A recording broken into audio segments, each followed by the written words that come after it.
This is the Sycamore Show with special guest Ted Torbich from the Stench of Truth. Enjoy if you dare.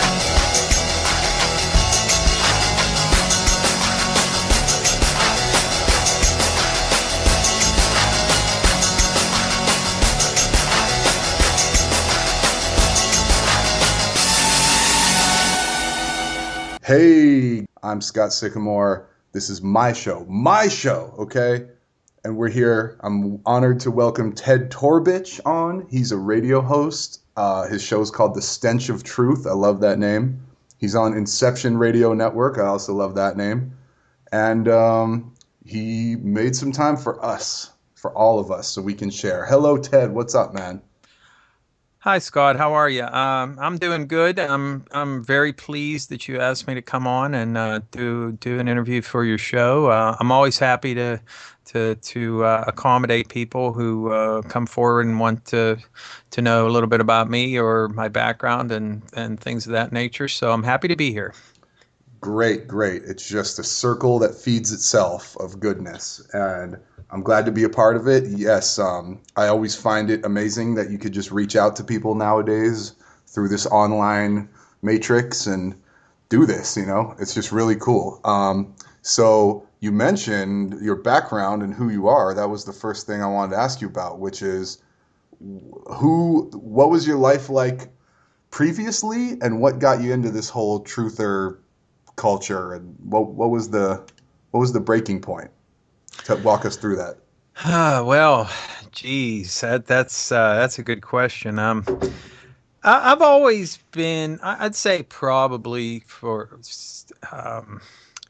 at least 25 years, I'd say I've been interested in conspiracy theories and things like this to a certain extent.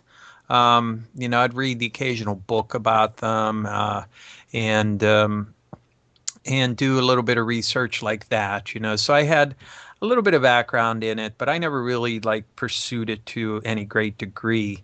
It's hard to believe, I know. I'm as I get older, I turn more hardcore leftist, and in my past, when I was younger, I graduated high school in 1983, so that was right in the middle of Reagan's presidency, and if you were to compare me to anybody back then, I probably would have compared favorably to Michael J. Fox's character on, what was that show? Growing Pains, I think. Family Ties. Family Ties. Yeah, yep. That's it. Yeah. Yep. So so I had this mythical ideology that we could have this, great, wonderful country and everything would be all great just if things were done the right way and all this kind of stuff. So I wasn't really political or anything. When I was younger, I started to get political only probably about, probably really active just before I started my YouTube channel, which has been active since 2007. So I've been there for, I think, 2007. So I've been active there for at least 5 years. Making videos, and as time has gone on, I've gone down further into politics and economics and things of this nature, but also cutting through a lot of the conspiracy stuff on the way. So I'd say it's been a gradual thing. There was never anything that came up that really made me say, "Damn it, I'm going to do something right now." It was just a gradual progression of different events that happened over time, which caused me to realize, what a sham everything is and how fake everything is. And I just decided that I was going to do something about it. And I started to become more politically active and started making my videos. And then eventually started doing a radio show, which sort of took aim more specifically at conspiracy type topics in more depth by interviewing people, authors and researchers, and also getting into some more esoteric aspects of life as well, looking at the paranormal and things of that nature. But my radio show right now is on hiatus. I'm taking a break from it because I was a little bit burned out with all the stuff that I had to do. I see. But I will be back. I will be back. And how so you got into this radio stuff. What led you to doing the show, like an actual radio show, and that whole controlled discipline? And why did you what made you burned out on it? How long did you do it for before you decided to give it a break? Well, I started it in, I think it was like January of 2010. And in 2010, I think I moved to, I was on Blog Talk Radio at first. And Right. I just did it sort of as an experiment, just to see. I said, I read all these books by these authors and everything. I said, I think it'd be a good idea if I try to get a radio show. Maybe I could get some of these authors on and actually talk to them. You know what I mean?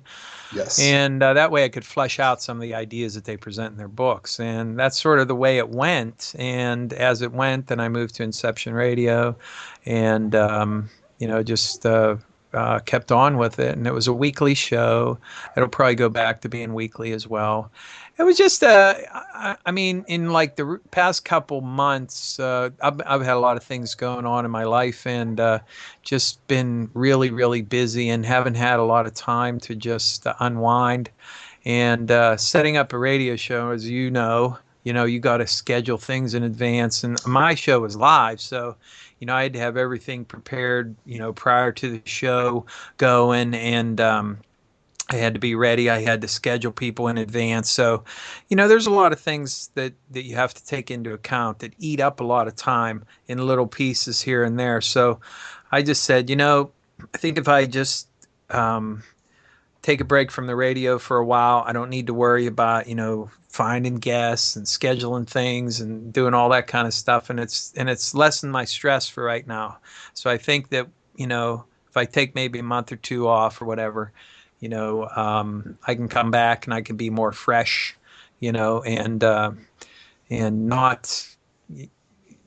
not give someone an inferior product, let's say, if I'm not really 100% there. Right. Or give them an inferiority complex. Or that, Yeah. yeah. And now you sound very rested, very calm, cool, and collected, but at least to me, you're kind of famous for being really angry on on video. Is that anger real? And where does it come from? And walk us through what that is. Okay, well, yeah, my videos on YouTube are often filled with angry tirades, and I use a lot of profanity as well. For anybody who wants to go over there and check them out, just be aware of that. I That's usually put BS, a man. little Yeah. I usually put a little disclaimer at the beginning of the video so you know what you're in for. Yep, the profanity meter, right? Yes, which thankfully, any of the things that I have attached to my video are usually made for me by my fans, which is great because I don't have the time or patience to do that. So somebody made the profanity meter for me, so that was nice. Yep. Fan magic. But yes, the anger is 100% real. But I want people to understand, and I'm sure there are a lot of people who think that, oh, it's just an angry guy. He just walks around all mad all the time Right. and ready to punch someone. But that's not the case at all. I'm like probably one of the most even-keeled people that there is. It takes a lot for me to get mad, and that's a testament to the kind of anger that I feel towards the topics that I discuss. If I'm that angry that I'm actually displaying real anger, and I am. I don't fake anything on my shows. I don't fake anything on my videos. Only rarely do I even use notes. Everything is free form. I don't script anything. So everything that you get is as it's coming out of me, when I'm talking about a topic. And if I get heated, it's because the topic makes me mad and I can't understand, the typical things. Why don't people understand? Why can't they see what's right in front of their face, et cetera, But mostly I'm mad at the people who are perpetrating the problems that we all have to deal with. Right. And do you, touching on that topic of why can't people see and that whole thing, in your local area, how would you say the awakening is going? Is it moving fast, slow? Do you see signs of progress, or is it kind of the same as it's always been? I think it's improved. several years ago, I would have said that I don't see any kind of progress at all. Right. But it does seem that over the last couple years, like for instance, people will come up to me. They know the kinds of things that I'm into. They'll know that I do videos and things like that.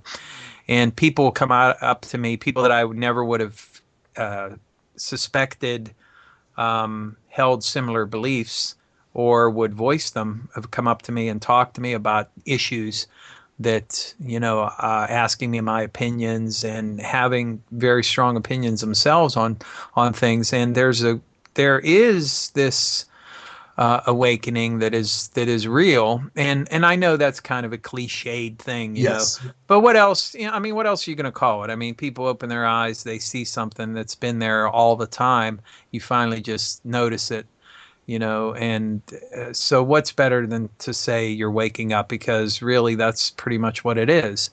But they're getting the idea that what we're faced with is a big show. It's like we're on the whole world's a stage. We are merely players. And Well, that's really a good question. Are we even players, or are we just inconsequential pieces that don't really matter to the game at all? we're more like the audience most of the time, right? Yeah, that, or we're just bid players, or we're walk-on roles, or whatever. Absolutely. And do you think that okay, you use a lot of profanity and anger, righteous anger, in your videos, as we've mentioned. Um, what is it that makes you most angry about all this right now? Well, I'd have to say that uh, how it is. There are a couple things that really get my goat. There's people who um, will spout all of this right wing propaganda. Hmm. Okay, and they'll talk about welfare whores, and they'll talk about people who are cheating on food stamps, and all this stuff that's coming down on poor people and people who have less means, people who are in difficult circumstances. It's coming down on them, while at the same time, they ignore the hundreds of billions of dollars that corporations get in tax breaks and credits and all the other kind of garbage that they got written into rules. They ignore the trillions of dollars that the Federal Reserve gives out to banks, both foreign and domestic, propping up failed and bankrupt institutions. They want to they want to concentrate on the pennies while ignoring the hundreds of billions of dollars over here on the other side. That really makes me mad, because anybody who has any kind of sense of anything has to realize that you saving, they just cut the food stamp budget, for instance, $40 billion over 10 years or whatever. It's $4 billion a year. Wow. Yeah. And while at the same time, they've done nothing to address, the egregiousness of the fact that people are now going to not eat as a result of that. Because they don't deserve it. They don't deserve it, right? Well, yeah, and the Ayn Rand rightist thing, yeah, because they're not pulling themselves up by their own bootstraps, right?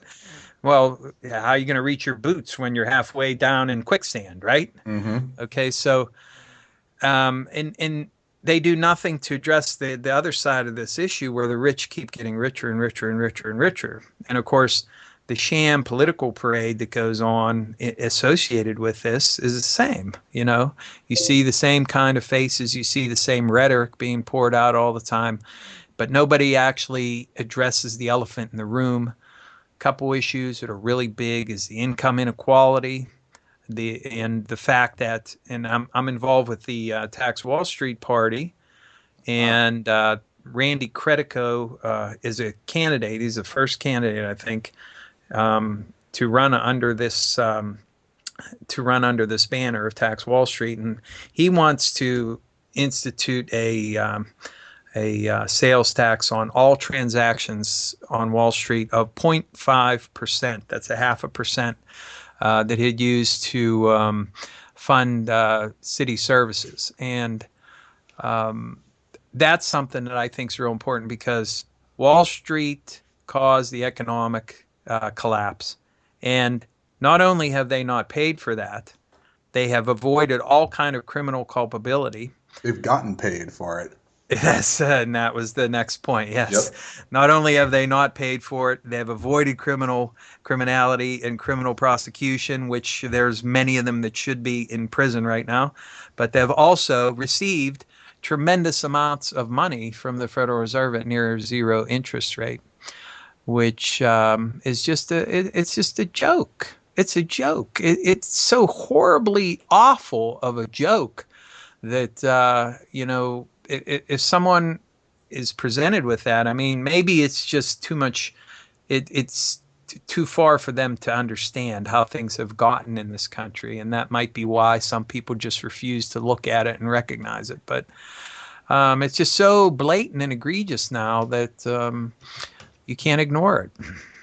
Yeah, I haven't heard of Tax Wall Street. I've heard of Occupy Wall Street, obviously. Haven't heard of that party. It sounds interesting. Although I have heard of that plan to tax transactions. Maybe it was Dennis Kucinich who said it. I'm not quite sure, but I've heard that. Yeah. Yeah, I think he might. I think he might have brought it up at some point, but not in any real concrete way. He might have mentioned something about it. Maybe after he left the house. I'm not sure. Left the house and went to Fox News. Yeah, well, that ought to tell you something right there. I think it says something. I mean, you can kind of tell. I don't know if it says everything, but it says something.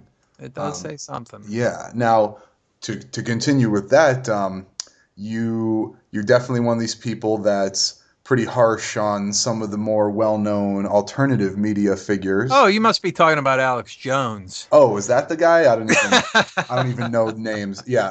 What made you disillusioned with him? And did you used to be a fan? And not him and other people. Just start calling people out. What do you got there? Well, I don't think I was ever a fan of Alex Jones. I used to enjoy listening to him just because he's such a buffoon. Right. You don't know what you're going to come across, and sometimes it might be humorous. But basically, over time, and in the face of a lot of things that have come to light, it was just a culmination of things. The whole Bohemian Grove thing, that was a total setup. Once I found out that was a total setup, that he was actually in there. He didn't sneak in. He was actually inside there. So he had to have some kind of connections to get in there and get out with the footage that he had. And the proof can be found in that Decoded show that he took a couple people up there to try to sneak into Bohemian Grove again, a couple people from that show. And they all went on this pathway to go up in there. I don't know if you ever saw it, but with they took this. What's that?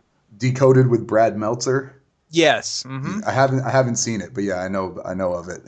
Yeah, so he was on there, and he took a couple people up there, two of Meltzer's investigators, and they were all on this pathway that was going to supposedly take them up like to the backside of the place or something like that, so they could get a look at it. Well, the security spotted them immediately. Well, guess who ends up in jail overnight? The two investigators, but there's no sign of Alex Jones. And I'm sorry, Alex Jones. I know you say you lost weight on your fantastic products that you sell and try to get other people to buy, but you're still pretty big.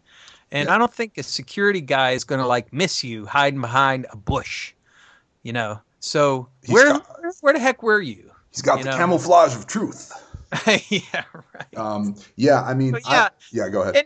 And then his insistence on spouting all of the same kind of rhetoric, which just it was a perfect example the other day. Whenever a caller called in and asked about the Koch brothers or the Koch brothers, whatever way it's properly pronounced, Koch. I prefer to call them the Koch brothers simply because it's somewhat derogatory and they deserve it.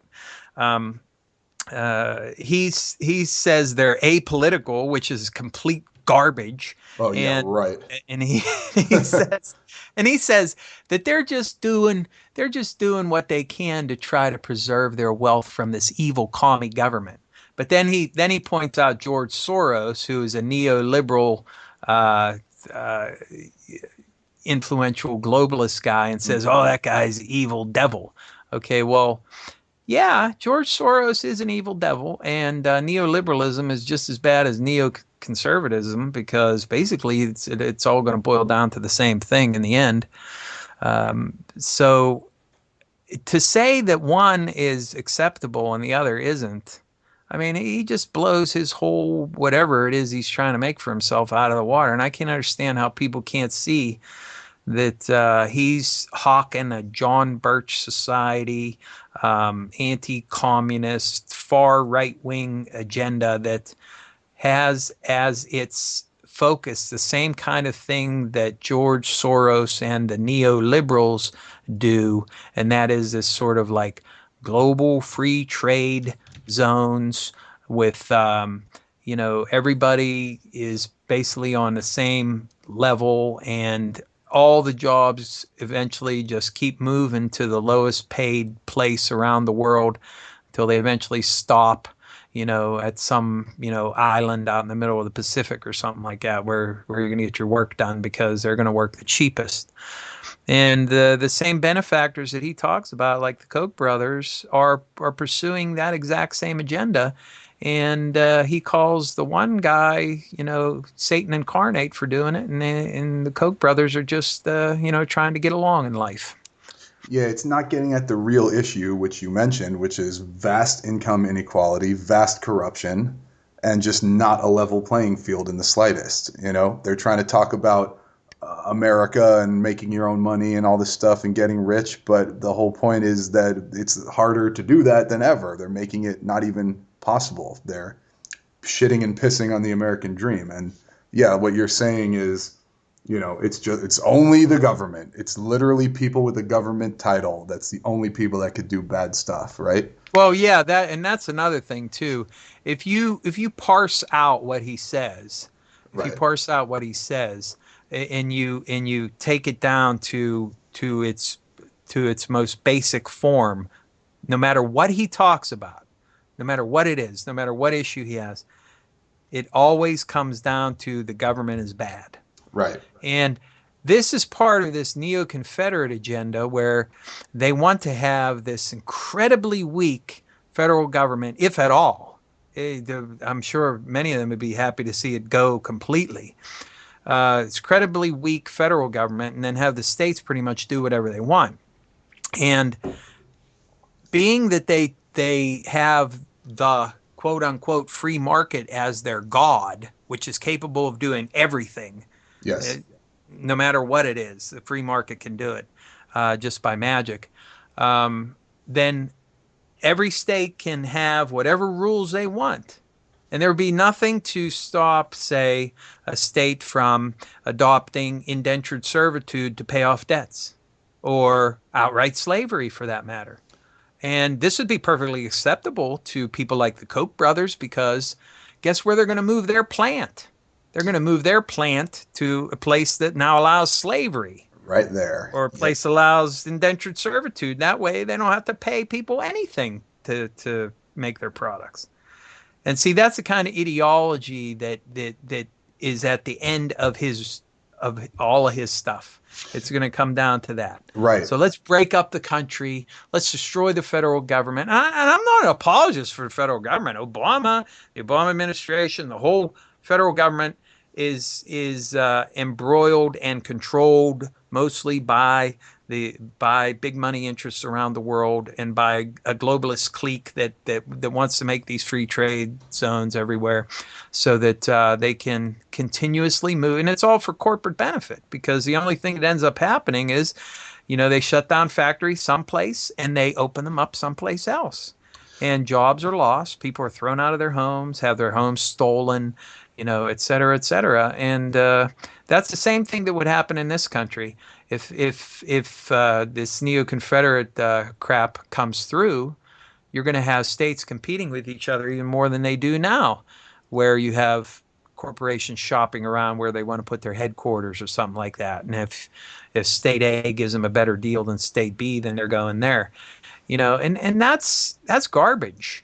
That's garbage. There is no way there is no way a government should be making deals with corporations and it's always at the expense of the people. It's always at the expense of the people because they're the ones that are asked to pay the bill and to pick up the tab at the end of the day. Right. That's called fascism, right? Corporate and government mergers, if you will. Exactly. Mm-hmm. Yeah, I keep getting reminded on this topic of Rand Paul when he said, "Well, I don't think you should be racist and not serve black people in your restaurant, but hey, if you want to, that's your right." Right? It always comes back around to that, like so much freedom that you actually become, an asshole. You're free to just be evil, and we're trying to go, yeah. Yeah, exactly. And yeah, you're exactly right. That's not cool. Like what I feel like one of the concepts they're missing is that government, so-called, is just part of a human existence. It doesn't have to be the exact same form as we have now, but it's like people saying we're going to get free of the tyranny of having to eat and go to the bathroom. We don't need that anymore. It's like we need some organization in life, and they're kind of like trying to pull to the exact opposite extreme of that. Yeah, and there are a lot of people that I have good friends who are into this voluntarism and libertarianism. Right. Libertarianism, okay, is I'd say you could probably say that I'm a libertarian when it comes to some social issues because Sure. I think whatever you want to do with your body is fine with me. I don't care what you do. You can take whatever drugs you want. You can have whatever drugs. You can have sex with whoever you want. You can do whatever you want to yourself as long as you're not hurting anybody else or their property. Okay, very good tenet to live by, I think. Anyway. Damn near biblical. Yeah, exactly. Yep. And then there's this voluntarist idea where people say, well, we want a society where we all agree to blah, blah, blah and everything. And that's great. I think it's wonderful. Maybe in 50 years we could have something like that. But right now, this is what we got. So when I hear people who are like on the voluntarist and the libertarian side of things, which I agree with a lot of their positions, I really do. And I think a lot of them are really great. Not talking about the politicians because they're a bunch of scam artists. I'm talking about real people. But we cannot live in a fantasy land where that is an option because we can't just say, I'm going to start living as a voluntarist right now and I'm not going to do anything. I'm not going to pay my taxes. I'm not going to do this. I'm not going to contribute nothing, et cetera, et cetera. You can't just do that. There has to be some kind of transition. And in the meantime, if you're gonna move in that direction, which is fine, in the meantime, let's try to make this system a little bit better until we get to the system that you want. Right. You can't just have magical thinking and think you're going to jump right from point A to point Z. You got to go through B and everything else first. And it seems to just kind of get lost. I understand the need for people wanting to really just make powerful changes in a short time, and that is possible. Like you said, it's like the anti-New World Order. It takes decades. It takes years. You got to roll it out. You got to get the ideas out there and make them grow. So I definitely feel you on all this stuff. Now, I was going to ask if it's kind of a two-pronged question, which is the same question. If you were the president, and I know we understand that that's kind of not what it seems to be. But if you're the president or just the ruler, you were in charge, what would you change? What would you change tomorrow? And what are your solutions now for what's going on, like just as a regular person? Okay, well, we'll assume that the president actually is in charge and can do things. Yes. Okay, just for the sake of this discussion. Yes. Okay. One of the first things that I would do is I would nationalize the Federal Reserve under the national, what's it called? The national, like a takeover clause. It's there's a thing that Truman put in back in his his day. Oh, I think it National was Security Act? no, it was an executive order. It has something to do with resources and stuff like that. But Right. I would take over the Federal Reserve. I would abolish the Board of Governors. I would put it under the auspices of the Treasury Department, and I would instruct the treasurer to tell the states and municipalities and cities around the country who are struggling, who are bankrupt or whatever, to submit bonds to the Treasury Department and have the Treasury through the Federal Reserve buy those bonds so that they can fund their pension programs, so that they can do their infrastructure work. I would make as much money available as is needed, up to trillions of dollars. That would be one of the first things that I would do. Got to diversify your bonds, nigga. Wu-Tang So I Financials. buy like Yeah. municipal bonds, buy city bonds, buy state bonds, this sort of thing, so that they can, and it would be at 0% interest, or some inconsequential sum, Right. maybe 0.01% or So something like that. let me stop you right there. Sure. So what this process would do that you just described would be to get the local municipalities out of debt and insolvency and all that in a fast but gradual sort of way. Or fast, yes, but just kind of debt forgiveness and actually starting to raise money. Would it be that, like with Detroit, for instance? I would completely bail out Detroit, and I would have prevented them from selling any assets of that city because they have no right to do it. That's all publicly owned. I don't think you can. Well, what's going on in Michigan is completely unconstitutional, and that's, I could go down another path with that. But Right. basically, yeah, I want the Federal Reserve to be used as a tool for the benefit of the people of this country, not for the benefit of Wall Street gambling or for banks around the world, which is where all that money's going. So that's why that would be one of the first things that I would do. And if I got into if there was any kind of pushback from them or anybody else, well, then I'm calling out the tanks Hmm. because I'm the commander in chief. Right. Now you're living it. Now you're really owning it. So That's right. That's right. Anybody gives me any trouble, the tanks are coming out. I'll fill the whole. I'll fill the. Nah, I almost swore there. oh no, Sorry. you can swear. Oh no, I encourage you to swear. Okay. Yeah. I'll fill fucking Washington, D.C. with motherfucking tanks. And I'll tell the fucking Federal Reserve officers and the Board of Governors and everything, you better come the fuck out and bring all the books with you. And because we're taking you over. If anybody gives me any trouble, the tanks are coming out. Yeah. And they're gonna be forced to comply. And as I said, there already is a mechanism by which this can be done. So it's not, it's not just a sort of mini coup against some faction of the government. But yeah, that would be one of the first things that I would do. And then, it'd be a long slog to fix all the problems. But that would be one of the first things, because that would address one of the major issues in this country, and that is infrastructure. These bonds would not just be for anything. You couldn't just give me a bond and say, I just want extra money for XYZ. No, you have a bond. Say there's a city who has they have like 3 schools, and they're all they have asbestos in them and they need to be remediated, and they have a bridge that's collapsed, and they could say, all right, how much money are we going to need to fix the schools and the bridge and shore up our pension fund, so that we can pay all our public service workers, and, package that up as a bond. Say it's, $200 million. I don't know. I'm just making it up. Say it's $200 million for this city. They package a bond for $200 million. That money has to go to those projects. It cannot be used for anything else. In other words, they have to be designed to actually accomplish real physical things. Right. No loopholes. No. Yeah, and no speculation. There can't be any money in this for speculation, because that's the other thing I'm going to do. Is the Federal Reserve is not going to give one more stinking fucking rotten cent to a bank anywhere.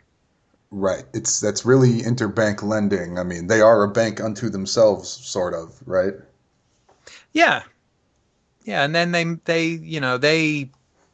invent the money, and that's another thing too.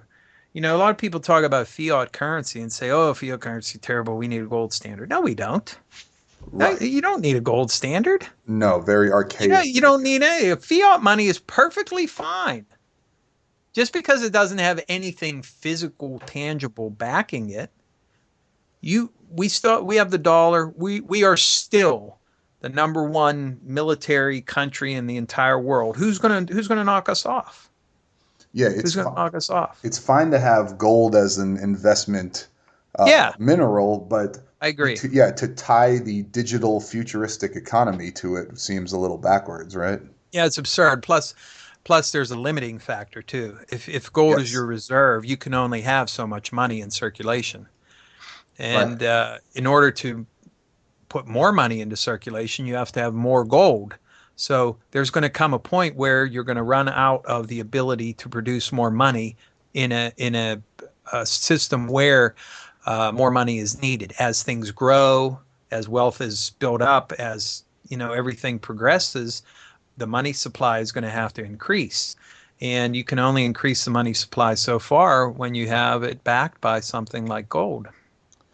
Yeah, it's all limited. We're trying to be limitless, not limited. And with the digital dollars and numbers on a computer screen, I mean, it's all moot anyways. So Mm. I take your point that striking at the money, if money runs everything, then money's the root of the problem, which so striking at the heart of that would be an excellent first step to achieve Mhm. real change with the capital C.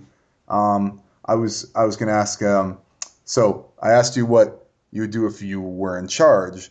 On the flip side, what do you think is actually going to happen in the medium term future of the United States and the world? Like in the next 20 years or so, what can you forecast? Well, obviously, the neo feudalist agenda is going to continue, and that's one where corporations continue to get bigger and bigger and consolidate and become larger and larger. With the Trans-Pacific Partnership and then the Atlantic one that they want to do with the European Union, you're going to have further erosion of manufacturing and a lot of outsourcing of whatever jobs are left in this country. The U.S. is going to be left as a complete service economy. We're probably going to not have any manufacturing left because there's no mechanism by which we can fund real infrastructure repair and renewal in this country. You're going to continue to see the deterioration of bridges and highways and all the other things, water systems, sewage systems, all these kinds of things. So it's going to be a continuous time of just patching what should be completely retooled and redone. Yeah, And it's going to be a system of small catastrophes. yeah, was gonna interject. I've heard it said that the 21st century is about building bridges. Well, people need to take that literally, right? I mean, Yes, this isn't that's just right. about economic paper deals and shit. Like That's right. you, That's you, right. you know what I'm saying. Anyways, continue if you were And, going and to. then I think that there's going to continue to be this sort of grassroots movement in a lot of different directions. The problem with all that is a lot of these people have divergent opinions on things, and they don't ever think about joining together, with others who, may not agree with everything that you hold to, but can give you numbers at least. I still hear a lot of people who bad talk unions, like Mm-mm. it's the 1950s and Jimmy Hoffa's running things and he's working with the mob and everything else. Well, whatever your glamorized view of unions are, you better get over that real fucking fast because unions today have no power, no power at all. And the It's AFL-CIO can't even go and see the president. But if there's somebody in corporate America, over at the what do they call it, the Chamber of Commerce, they can go over to the White House any damn time they want. Yeah, I mean, practically. right now, unions to me seem like what they always were, I imagine, or at least in the beginning, which is poor and working class people who work in some trade or field that just need to band together for all, for all reasons possible. Like, Yeah. Now and here's a bit of cognitive dissonance that I can understand from people who come out against unions, because usually people who are against unions, they're the type of people who uh, generally want to label unions as being somehow like communist or something like that. yeah, But mafioso communist. yeah, exactly, and that's it's just complete lunacy. You know, how can you have a problem with people coming together, joining together, creating a group, saying we're going to, as a united front, we're going to approach management of whatever it is that we're doing and say, we want to have a contract with you and we're going to work out the details of how much you're going to pay us and all this kind of stuff. Why is that bad? Because it's group, and if it's groupthink, man. You got to be individualist, and if you just take that to the next level, then you come up with that, which I can see it as a concept. But yeah, if you're talking about actual real people and helping them, you think you would want to help as many people as possible or let them do it themselves, right? Um, yeah, it Exactly. seems like, I mean, isn't the United States itself a union, a united group of states? Yeah. Yeah, it seems a little, like you said, cognitive dissonance. Um, So if yeah, people want to complain about unions, why don't they complain about the Chamber of Commerce, which is basically a bunch of big businesses coming together to present their demands to the president, which are promptly fulfilled. If AFL-CIO were to say, we need to have, we need real worker protections, we need real wage increases, that's somehow evil. We got to get rid of them because God forbid, somebody should earn a living wage and be able to like support their children and all the other things that go along with any kind of normal society. I just can't understand it. I mean, I think people should come first before anything else. well, the internet says it's cats first, so it's Well, not going to happen. well, that'd be true for me too because Yep. I have two cats and they pretty much control my life, Yeah, I've noticed at in the least when I'm videos. home. That's a good segue because I have noticed your cats crawling on your stack of books before. And I just, as a curious, sometimes reader, wanted to know what you'd highly recommend overall book-wise, what you're reading now. What do you really think people should dig into? Best couple titles. Um, Anything by Webster Tarpley is going to be pretty good. Pretty um, factual. yes, and he comes from a very strong with a very strong economic program. Um, his book on 9/11 synthetic terror is an excellent work. Oh, He also did one on the collapse, the economic collapse, and it goes into deep history and it's very extensively researched. It's an excellent piece of work. Um, Let me see. That would be stuff from economics. I would also recommend that people check out a guy called Dr. Jack Rasmus. hmm. He does a radio show on the Progressive Radio Network called Alternative Visions, and he has some of the same exact ideas that I espouse, that Webster Tarpley talks about. Um, This is Jack Erasmus or just Rasmus? Rasmus, Rasmus.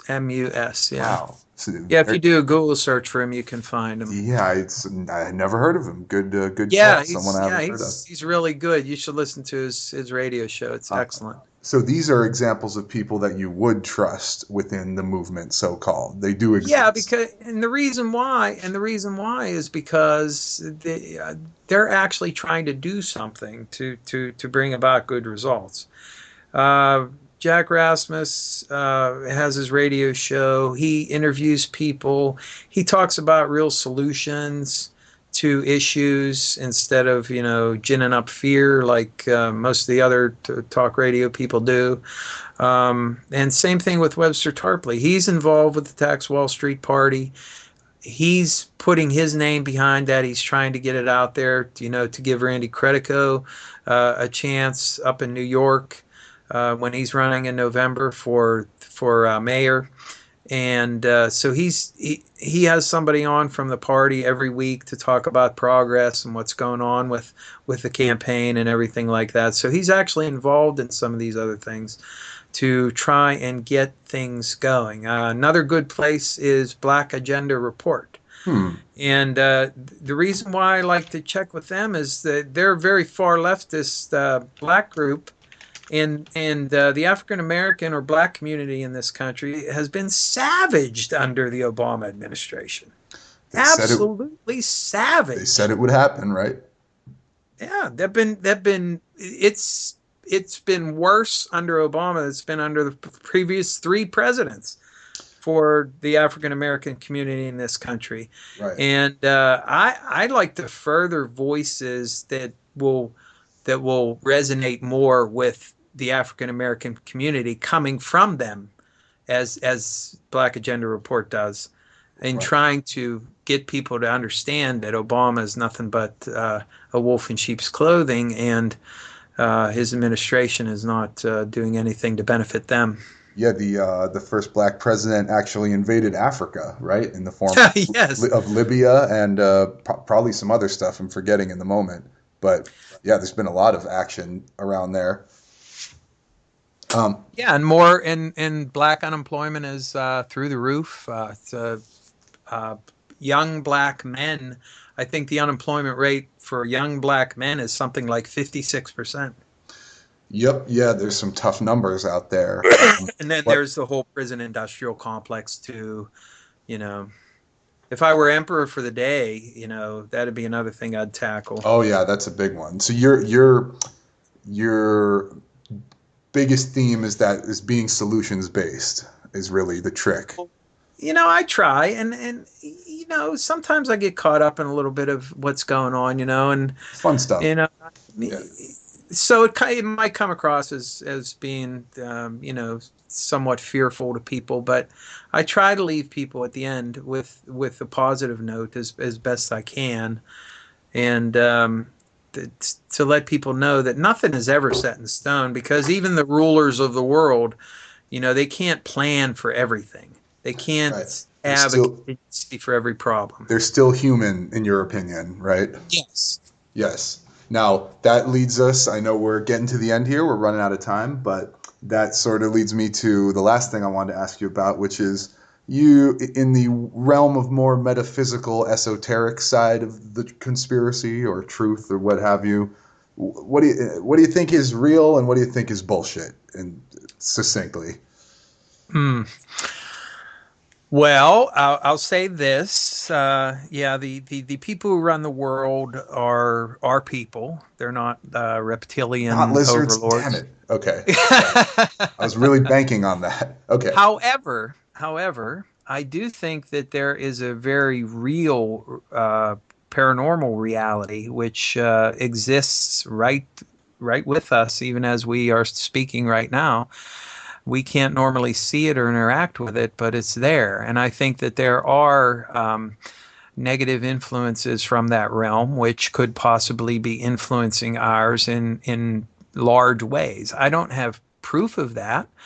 The only thing that I can give you as possible proof of that is the fact that all of these people who are in these positions of power, who espouse, genocide and war and death and all these sorts of things, and poison the environment and destroy things of this nature, it's counter to their own survival and the survival of their own children. So one must ask, what is the real root of why they're doing the things that they're doing, if it's so self-destructive for them and their own kids down the road, So you have to be open to the possibility that they may be being influenced by something which is outside of our, normal senses. Yeah, if it's something more than them, uh, inspiring all this, then yeah, it would fly in the face of family survival,